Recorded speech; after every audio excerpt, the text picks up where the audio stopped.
Alan Block, we are here on Bahamas in Nassau, and you're here as a speaker, and they need you here because you have a very big site. You have about, is it 80,000, 800? About 820,000 users per month to sailinganarchy.com. Yeah. And by the way, hello to our Danish fans. We have a lot of Danish fans too. So thank you, Alan. Yeah. But why is Sailing Anarchy such a big success? Well, I mean, it's a few things, of course. I think anytime something's successful, it's usually a bunch of different coincidences that wrap up at the right time. You know, I think the first thing to remember is that Sailing Anarchy's been around for a long time now, almost 20 years now. I mean, in 2018, it'll be 20 years. So we've had time to grow. You know, we've had time to build up. We hit the internet at the right time. We got onto the internet just as it was exploding.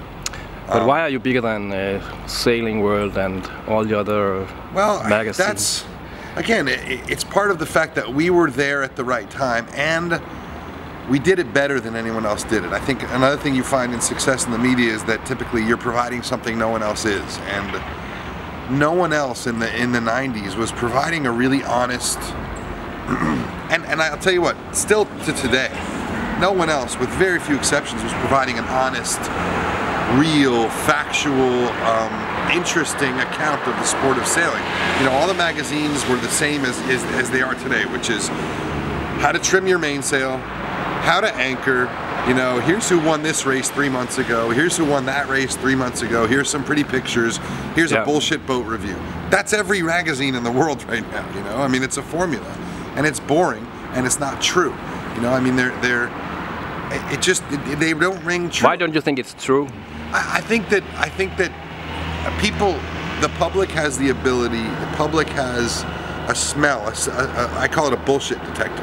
You use the word bullshit in Denmark? Yeah. So I think the public has a very good bullshit detector, and I think these magazines and some of the websites, but especially those magazines that owned the world in the 90s, they were so driven by advertising dollars. They were so, I mean, I almost say they're on the take, because they say they're editorially independent, but you would see, you know, the boat of the year competition and the new Beneteau Oceanus 46, and here's this review about how it slices through the water and all this bullshit. 100% bullshit. Yeah, it's a good boat full of bunks and it's good to sleep in, but right next to that article is a big ad for Beneteau, you know, and you know it's bullshit. So how should a test be then? Well, we've done a few. You know, it's hard to do a good test. I think that Yachting World actually now, Matt Sheehan does really good tests. I mean, Yachting World is sort of another shitty magazine, but it's not terrible. But I think one of the best things about them is Matt Sheehan, who's a pretty straight up journalist, an honest guy. He goes and does boat tests and video tests on YouTube, and I think that's a great way to do it. We've done those, but I'm not going to go test a bunch of cruising boats because it'll bore the shit out of me, you know? Someone's got to do it. I think right now that's the guy who's doing it the best. And if you look at Yachting World, it's the only thing at Yachting World Online that gets a lot of views is Matt Sheehan's boat test. But back to Sailing Anarchy, you have this, the owner, Scott. Yeah. What can you say about him? You and him, you are a good Scott and me, we're a good team. We're a great team, yeah. Because Scott likes to stay at home and think and write. And I like to run around the world and be the face of the whole anarchy thing and check out all these amazing new parts of sailing and meet people everywhere in the world. Yeah, you were a speaker for the Volvo Ocean Race, for instance. I was a commentator for the Volvo Ocean Race, for the GC32, for the World Match Racing Tour, for the M32 series, for the Moth Worlds. I've done the live video production for the Moth Worlds, the Melgus 32-24 Worlds. I mean, you know, I can't stop traveling. I love it. I love it. How could you not love it? I get to meet new people, speak new languages. You know, it's wonderful. Scott gets to stay home, get angry about sailing, which he does really well, you know, and how many new, stories do you post every day on Sailing Anarchy? We try and post between 3 and 5 original pieces every day.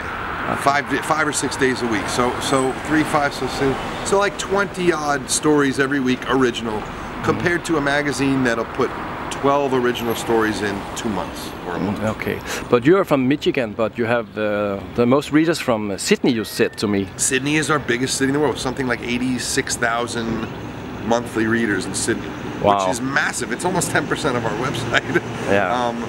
And after that, the next 4 or 5 cities are all in America but you know, Australians, number one, they love comedy and they love laughing and humor. Number two, they don't take themselves too seriously. Number three, they love sailing, and Sydney is a huge city surrounded by water. Well, what do you mean with anarchy? It's a tough word. It's not. Anarchy is very simple. It's not a political. It's not a.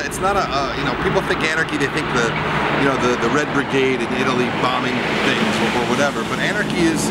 It just means without government, without rules, and that doesn't mean we want to throw away the racing rules.